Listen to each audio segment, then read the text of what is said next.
धीरे प्रभावित करना शुरू करता है, उनको निर्भर बनाना शुरू करता है और यहीं से शुरुआत होती है। उसके बाद मेडिकल स्टोर्स पर जो दवाइयां मिलती हैं, जो वैसे तो यूज में उनका मेडिकल यूज होता है, लेकिन उसको भी वो प्रतिबंधित दवाइयां हैं, उनको बिना प्रिस्क्रिप्शन के मेडिकल स्टोर वाले को देना नहीं चाहिए, लेकिन वो देते हैं और महंगी कीमतों पर देते हैं और उनके पास एक सीमित स्टोरेज का अनुमति होता है, लेकिन वो उससे ज्यादा रिटेलिंग शॉप पे रखते हैं। और तीसरा तो जो ट्रेडिशनल नशा है आपका, दवाई, कोकीन, चरस, गांजा, ये 3 प्रकार की सबसे ज्यादा उपयोग में यहाँ पर अगर मैं कहूँ 40% ये ट्रेडिशनल कोकीन, चरस था, 40% मेडिकल स्टोर था और 20% ये स्टेशनरी की दुकानों से बिकने वाला फ्लूट। तो सबसे पहले मेरा उद्देश्य था कि सप्लाई चेन को रोका जाए। जब सप्लाई नहीं होगी तो कम से कम नए बच्चे उस दिशा में नहीं आएंगे। तो मेरे अभियान का पहला चरण था कि पेडलर्स के खिलाफ कार्रवाई, वो लोग जो नशा बेच रहे हैं वो जेल जाएंगे। और दूसरा चरण था कि ऐसे बच्चों को जो भटक गए हैं उन्हें वापस मुख्य धारा में लाया जाए। और तीसरा और सबसे इंपॉर्टेंट चरण था कि लोगों में अवेयरनेस पैदा हो, लोगों में अवेयरनेस पैदा हो। इसके लिए हमने कल डीएम साहब ने हमने सभी ग्राम प्रधानों की मीटिंग की और हर गांव में एक नशा मुक्ति समिति का गठन किया जाए गांव के लोगों के माध्यम से। तो ये एक होलिस्टिक अभियान है जिसमें हम सिर्फ संख्यात्मक नहीं, सिर्फ नंबर्स नहीं बढ़ाना चाहते, हम ये चाहते हैं कि ये जो चेन है ये टूटे, सप्लाई चेन टूटे, भटके हुए बच्चे वापस आए, नए बच्चे शिकार ना हो। तो आपके बीच में आना, एक बात को दोहराना, ये बहुत बड़ा एक कहते हैं ना कि रिपीटिशन, अवेयरनेस डेवलपमेंट। मैं आपके बीच बोल रहा हूं, आप में से आप सोचोगे क्या इरेलेवेंट बात बोल रहा है, हमसे क्या मतलब, हम तो पढ़ने लिखने वाले अच्छे अच्छे छात्र हैं, हमको नशे के बारे में क्यों बताया जा रहा है? नहीं, तुम्हारे माध्यम से ये बात मजबूत होती, दोहराने से चीजें सशक्त होती। अवेयरनेस जब बढ़ती है, तुम इस अवेयरनेस को लेके चलोगे, दूसरे की तक भी अवेयरनेस पहुंचेगी। और जागरूकता होना बचाव का सबसे बड़ा तरीका है। ये दुर्भाग्यपूर्ण है कि छोटे छोटे बच्चे जो रुमाल में फ्लूट सूंघ रहे हैं, तो आप लोग के घर में भी ये ध्यान रखना होगा। अगर कोई छोटा बच्चा व्हाइट बैग में रखे हैं तो इट इज अलार्मिंग साइन, सचेत होने का टाइम आ चुका है कि इसके बैग में व्हाइट बैग क्यों है, उसके रुमाल से क्लीनर की महक आ रही, तो ये क्यों है? अगर तुम्हारा कोई घर का सदस्य छोटा या बड़ा अचानक उसके व्यवहार में परिवर्तन होने लगे, वो ज्यादा समय एकांत में व्यतीत करने लगे, उसके हाथों पर कहीं सिरिंज के निशान दिखाई पड़े, उसके बैग में अगर क्लीनर की या व्हाइटनर की उपलब्धता हो, तो it is an alarming sign. अब हमें उसकी तरफ निगाह रखनी पड़ेगी, इसके पहले कि वो इस दलदल, ये दलदल है। वो कहते हैं ना, बस एक कदम उठा था गलत राह शौक में, मंजिल तमाम उम्र मुझे ढूंढती रही।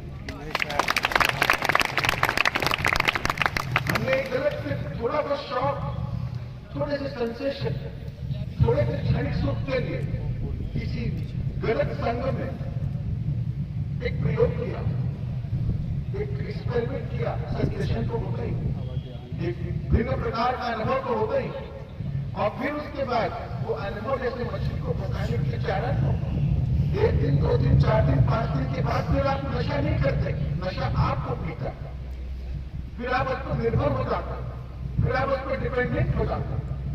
और ऐसा ही नहीं कि ये डिपेंडेंस साइकोलॉजिकल होती और संकल्प से टूट जाए, कालांतर में कुछ समय बीतने के बाद ये नशा आपकी शारीरिक प्रक्रियाओं पर काबू हो जाता है। डाइजेशन ऑफ फूड से लेकर सर्कुलेशन ऑफ ब्लड तक बॉडी को उस रसायन की आवश्यकता होने लगती है और फिर आपको पूरे एक मेडिकल ट्रीटमेंट के प्रोसेस से गुजार के वापस लाना पड़ता है, क्योंकि अगर बिना उस मेडिकल ट्रीटमेंट को अचानक आपकी सप्लाई चेन रोकी जाए तो it causes very severe pain, एक बड़ी दुखद अवस्था।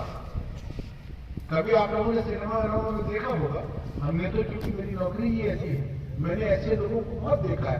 कभी कभी जैसे हमारे हिरासत में हमारे अरेस्ट होकर आ जाता है तो रात में हमको डोज देनी पड़ती है।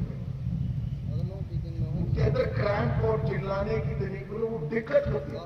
उन्हें देख के बहुत दुख होता है। वो व्यक्ति खुद भी जानता है, मतलब आप किसी आदमी को आप खुद अपने कमरे में खुद बैठो मजा लो कोई दिक्कत नहीं, लेकिन आपको कमरे में बंद करके मैंने बंद कर दिया तो दोनों में फर्क हो जाता है।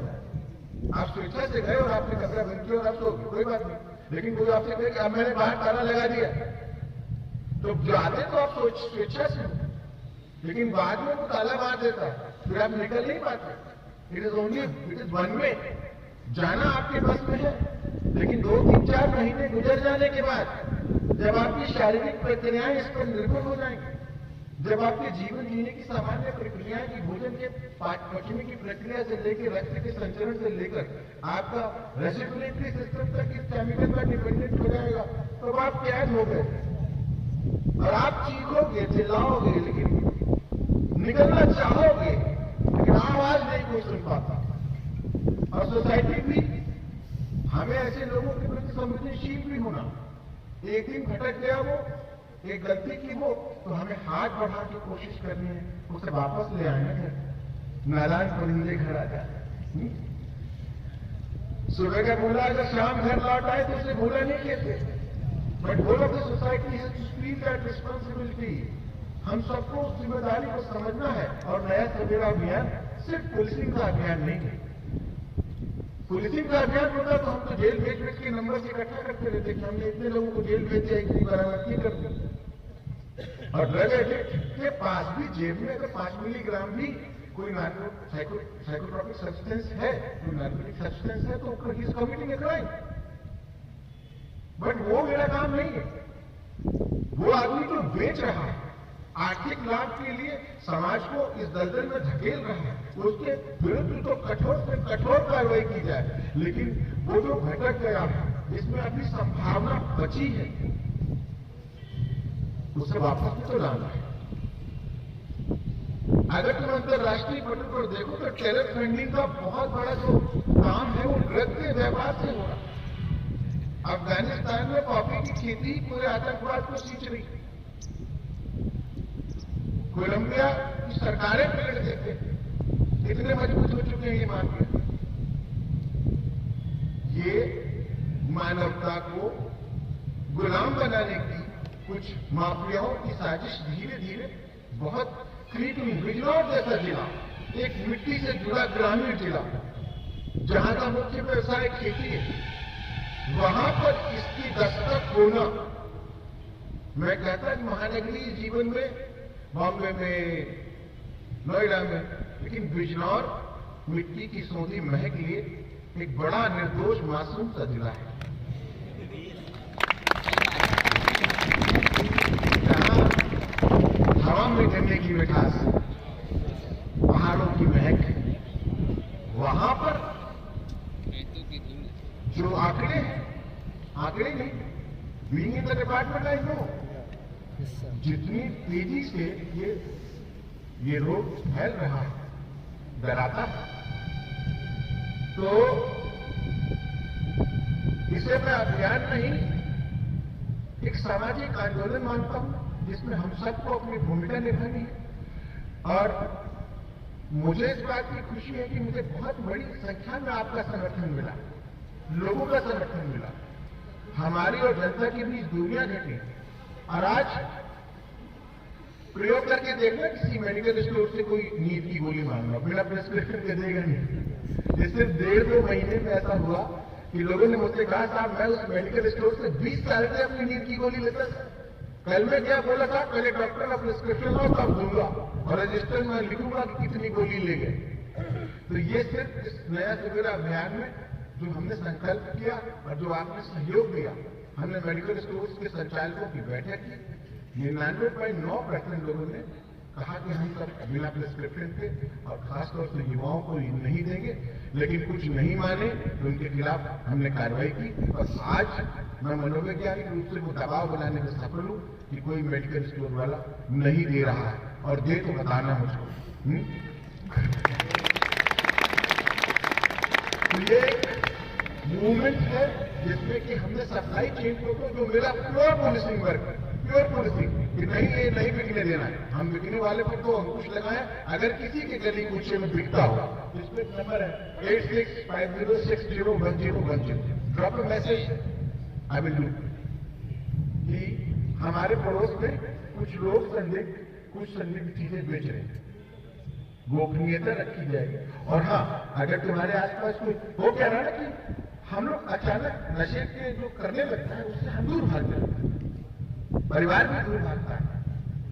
मेरे अपने ही घर परिवार में एक दो बच्चों को इस तरह तबाह होते देखा, लेकिन अगर है अगल बगल में कोई तो हमें उसको, आप पहले हमें बताओ। मैं कई बच्चों के घर गया, उनके अंदर एक संकल्प पैदा करने के लिए, जीने की चाहत पैदा करने के लिए। मुझे लगा कि शायद मैं इतनी गाड़ी वाड़ी लेके जाऊंगा तो कोई लगेगा कप्तान रिक्वेस्ट करने आया, चलो एक बार कोशिश कर ही लेते। तो मैंने जाकर उनसे पूछा कि भाई क्यों करते हो? तो लगा बड़े पे दर्द रहता। हमने कैसे शुरू किया? कैसे वो दोस्त थे, उनके साथ पैसे कहां से आते हैं? यूं ही कर लेते हैं गलत गलत। तो जो उन्होंने बताया, लेकिन उसके बाद कुछ तो कसम खाए, घर पे ही कोशिश कर रहे हैं। 14 बच्चों को, कल मैंने 2 और 14 बच्चों को मैंने ड्रग रिहैबिलिटेशन सेंटर पे भेजा और उनके पेमेंट्स भी मैं अपने स्तर से करवा रहा हूं, जो नहीं समझ।